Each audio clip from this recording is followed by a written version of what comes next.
Dear champions, अस्सलाम वालेकुम। उम्मीद करता हूँ आप सब खैरियत से होंगे और आप देख रहे हैं फिजिक्स विद चैंपियंस। तो प्यारे बच्चों, क्लास 12 चैप्टर नंबर 14 हमने क्या कर दिया, स्टार्ट कर दिया है। चैप्टर नंबर 14 वही है जो आपने मैटर के अंदर क्लास 10 के अंदर पहला चैप्टर पढ़ा था, ऑसिलेटरी मोशन और वेव्स के बारे में। तो इसमें हमारे पास क्या है, सिंपल हार्मोनिक मोशन। पहला लेक्चर हमने डिस्कस कर लिया है कि what is oscillatory motion. Oscillatory motion आपके पास क्या होती है, उसके अंदर टर्म कौन कौन सी आ रही होती हैं, वो हम डिस्कस कर चुके हैं। अब उसकी एक खास टाइप है सिंपल हार्मोनिक मोशन। सादा से सिंपल हार्मोनिक मोशन की बात कर लेते हैं।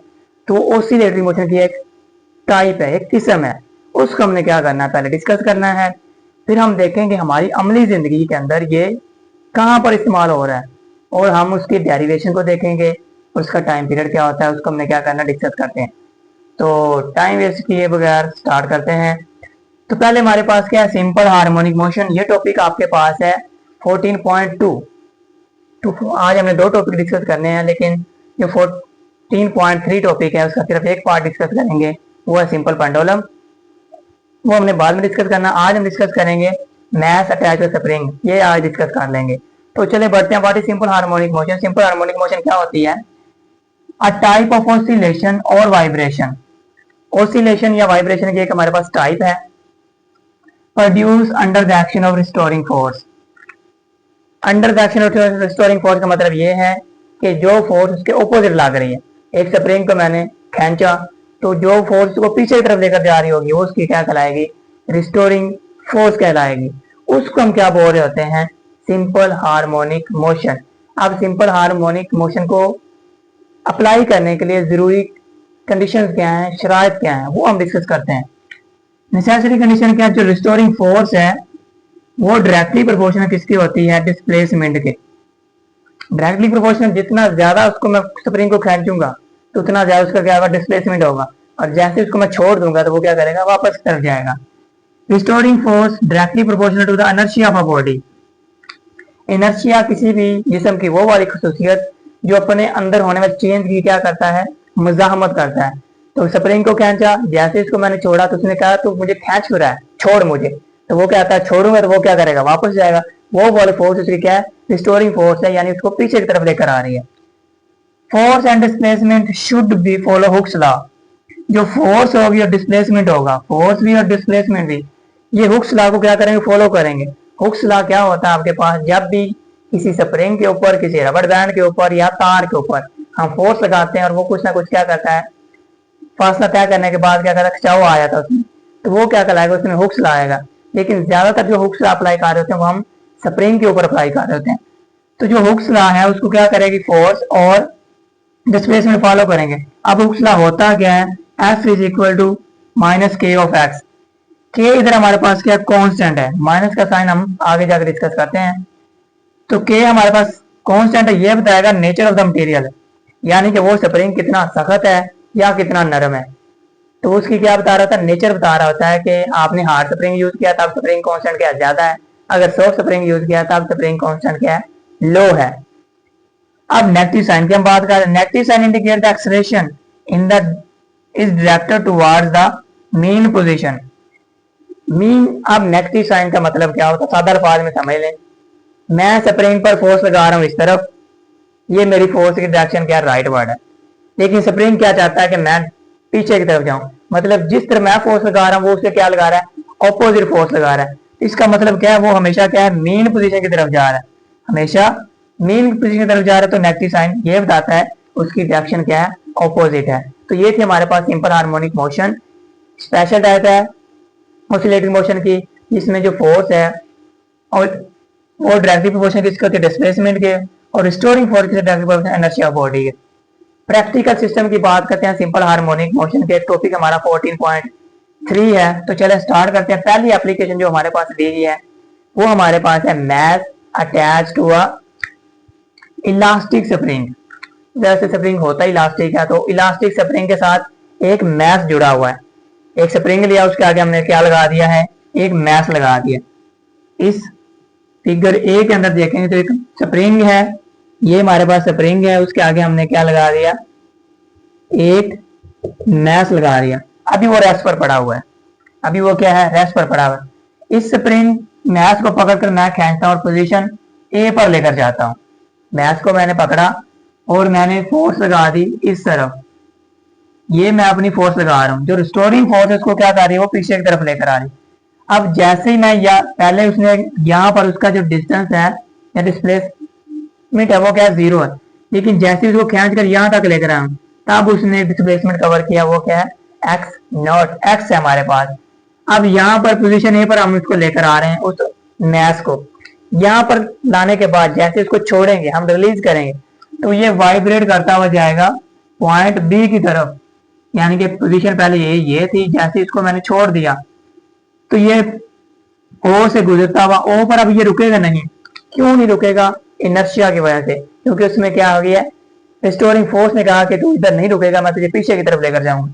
तो वो पोजीशन बी की तरफ चला जाता है और यहाँ पर जाकर क्या होता है, कंप्रेस हो जाता है।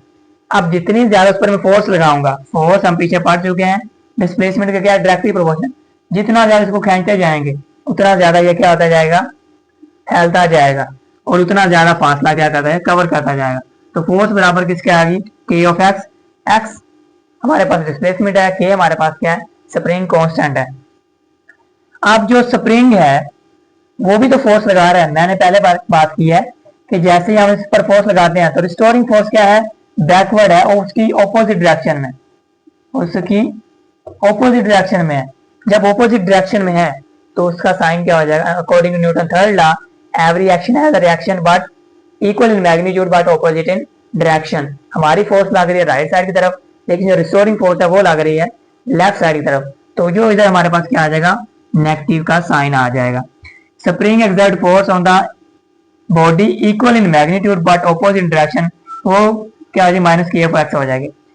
अब उस मैस ने क्या करना शुरू कर दिया, वाइब्रेट करना शुरू कर दिया, मतलब उसने एक्सलेरेट करना शुरू कर दिया, तो उसमें प्रोड्यूस क्या हो गया, एक्सेलरेशन। अब जो न्यूटन का सेकंड लॉ है वो भी हमें एक्सेलरेशन के बारे में इंफॉर्मेशन दे रहा है, यानी कि कोई भी ऑब्जेक्ट जिसका मास का एम है उस पर हम फोर्स लगाते हैं तो उसमें एक्सेलरेशन क्या होता है, प्रोड्यूस होता है। तो according to Newton second law is equal to क्या है, एम में है। ये हमारी इक्वेशन 1 है, ये 2 है। इन दोनों को हम कंपेयर करते हैं। हमने साबित ये करना है जो एक्सेलरेशन होता है वो डिस्प्लेसमेंट के क्या है, डायरेक्टली प्रोपोर्शनल है, और उसकी डायरेक्शन क्या होगी, हमेशा टुवर्ड द मीन पोजीशन। ये हमने साबित करना है। तो कंपेयर कर लेते हैं, अगर फोर्स बराबर है फोर्स के तो राइट साइड बराबर हो जाएगी राइट साइड के। यहाँ से हम एक्सेलरेशन फाइंड कर लेते हैं, एक्सेलरेशन माइनस के ओवर एम मल्टीपल क्या आ जाएगा, एक्स। अब जो के ओवर एम है ये हमारे पास क्या कांस्टेंट है, के ओवर एम हमारे पास क्या कांस्टेंट। तो एक्सेलरेशन डायरेक्टली प्रोपोर्शनल किसके आ गया, डिस्प्लेसमेंट के, और जो माइनस साइन बता रहा है वो बताएगा उसकी डायरेक्शन क्या होगी, टुवर्ड द मीन पोजीशन। और यही हमारे पास डिफाइन किसकी है, सिंपल हार्मोनिक मोशन की। उसमें जो डिस्प्लेसमेंट होता है, एक्सेलरेशन होता है, वो डिस्प्लेसमेंट क्या क्या होता है, डायरेक्टली प्रोपोर्शनल होता है, और उसकी जो डायरेक्शन होती है वो हमेशा क्या होती है, टुवर्ड्स द मीन पोजीशन। ये उसकी हमारे पास क्या मैथमेटिकल फॉर्म है। एमसीक्यू में पूछा जाएगा, नेगेटिव साइन बताएगा, उसकी डायरेक्शन क्या टुवर्ड्स द मीन पोजीशन, और वो डिस्प्लेसमेंट क्या होता है, हमेशा डायरेक्टली प्रोपोर्शनल होता है। ये हमारे पास आ गई mathematical form of simple harmonic motion. अब इस जो स्प्रिंग हमने खींचा है इसका टाइम पीरियड कितना होगा।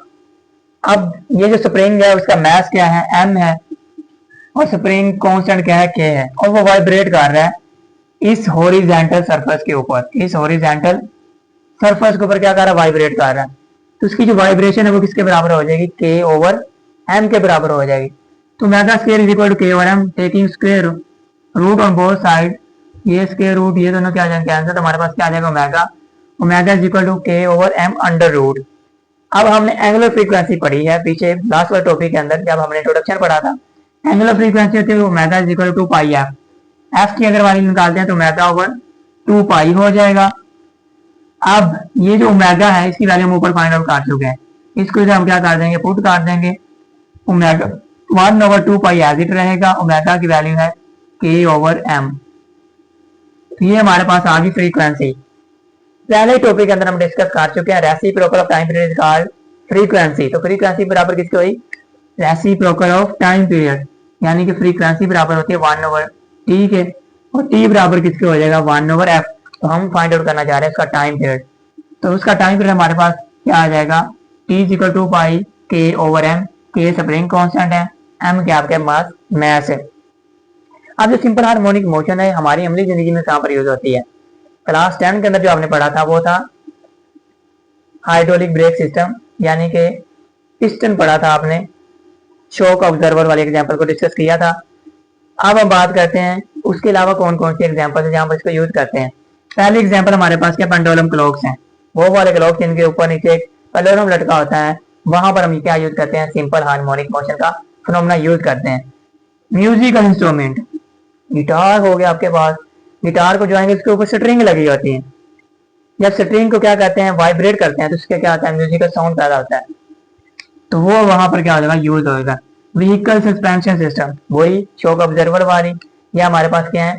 सस्पेंशन सिस्टम, ब्रेक सिस्टम इसमें आ सकता है, यानी कि जैसे ब्रेक अप्लाई करते हैं तो वो फ्लोर मूव करता हुआ आगे जाता है, लेकिन बाद में जैसे पैर हटाते हैं तो वो पीछे की तरफ आता है, मतलब वो क्या कर रहा है? वाइब्रेट कर रहा है। तो ये हमारी अमली जिंदगी के अंदर क्या की एप्लीकेशन हैं। उम्मीद करता हूँ आपको आज के लेक्चर की समझ आ गई होगी। अगर कोई भी आपका डाउट है तो कमेंट सेक्शन में पूछ सकते हैं। मिलते हैं नेक्स्ट वीडियो में, तब तक अल्लाह हाफिज, स्टे ब्लेस्ड।